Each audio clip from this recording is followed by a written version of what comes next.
Maintenant, voyons Moïse au désert, derrière le désert, pendant ces 40 années. Oh, nous pensons certainement que cela n'avait aucune raison d'être dans l'économie de Dieu.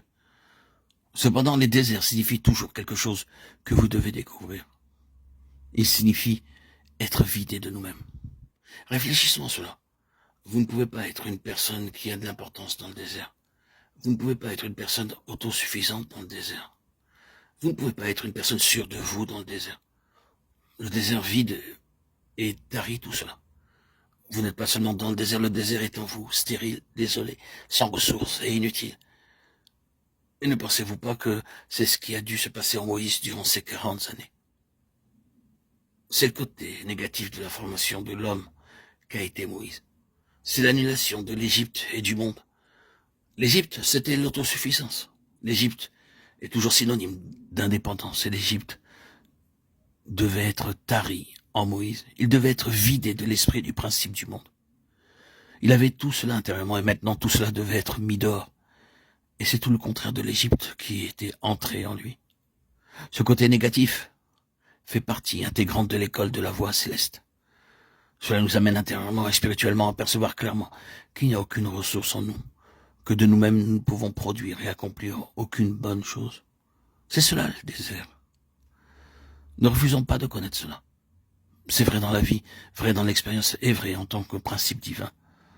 La place doit être faite en nous pour le céleste, car en nous, il n'y a aucune prédisposition naturelle pour le céleste. La suite de tout cela, c'est que Moïse a dû revenir vers l'Égypte pour l'épreuve de l'émancipation. Maintenant, c'est le Seigneur qui le décide et non plus Moïse. Désormais, tout doit procéder du Seigneur ou rien du tout. L'Éternel dit à Moïse, tu verras maintenant ce que je ferai. Exode 6, 1. Moïse avait dit un jour, maintenant vous verrez ce que je ferai. Et nous connaissons la suite et le poids de ces paroles à l'égard de ces Égyptiens et des Hébreux.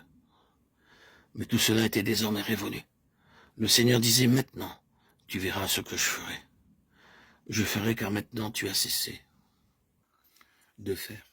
La position est modifiée, tout devient maintenant possible. Il y a eu une transition du négatif au positif.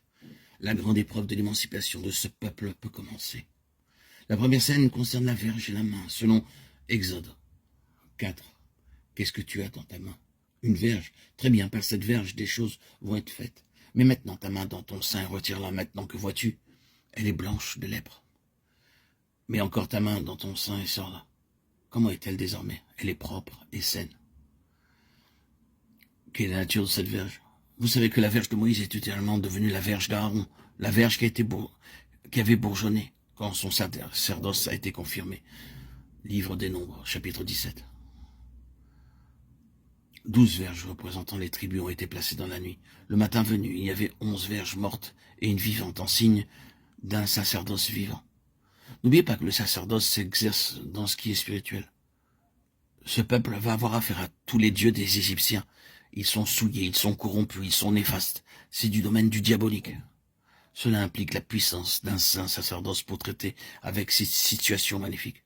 C'est la verge de la parole de la croix. La parole de la croix est une puissante verge.